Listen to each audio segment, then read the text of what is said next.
Bonjour professeur Nizan, vous êtes l'un des initiateurs de ce forum de la bioéthique. Alors pour nos téléspectateurs, définissez bioéthique. De quoi on parle exactement ici à Strasbourg? Il n'y a pas une grande différence entre éthique et morale. Et pourquoi est-ce qu'on a créé la bioéthique? Parce que les progrès de la médecine et les progrès de la science nous obligent à prendre tous collectivement des décisions sur ce que nous faisons des découvertes des médecins et des scientifiques. Par exemple, pour les naissances, par exemple, pour l'euthanasie, ce sont des défis de société dont on parle ici. Ce sont des défis de société, mais par exemple sur les gènes, faut-il accepter que les assureurs ou les employeurs nous fassent et nous obligent à faire des tests génétiques avant de nous recruter? Sur la naissance, faut-il accepter que des femmes portent un enfant pour autrui? Faut-il accepter le suicide assisté? Voilà, pour prendre quelques exemples, mais il y a des centaines de questions comme celle-là.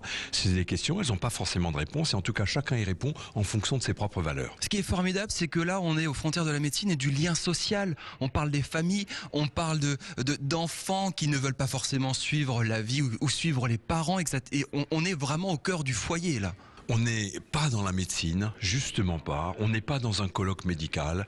On est dans qu'est-ce qu'on va faire de nos corps et du corps de nos enfants. Est-ce que vous avez l'ambition de forger un petit peu les esprits? Nous avons l'ambition d'éduquer et d'augmenter le niveau de connaissance sur des sujets qui ne sont pas toujours très simples. Parce que par exemple, quand on parle d'euthanasie, c'est vrai, il y a peu de gens qui connaissent les implications, les effets, ce genre de choses.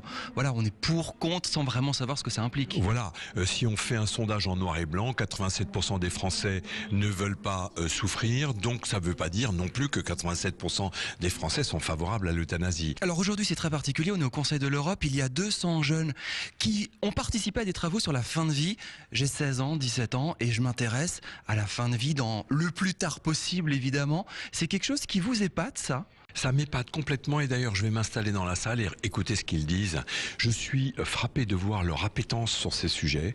Je suis frappé de voir qu'ils ont tous vu une grand-mère en fin de vie ou quelqu'un qui leur était cher, et qu'ils ont une vision de la fin de vie qui est totalement inattendue. Il y a des solutions à imaginer qui nous viennent des jeunes. Merci beaucoup professeur Nizan, on va vous laisser rejoindre ce forum.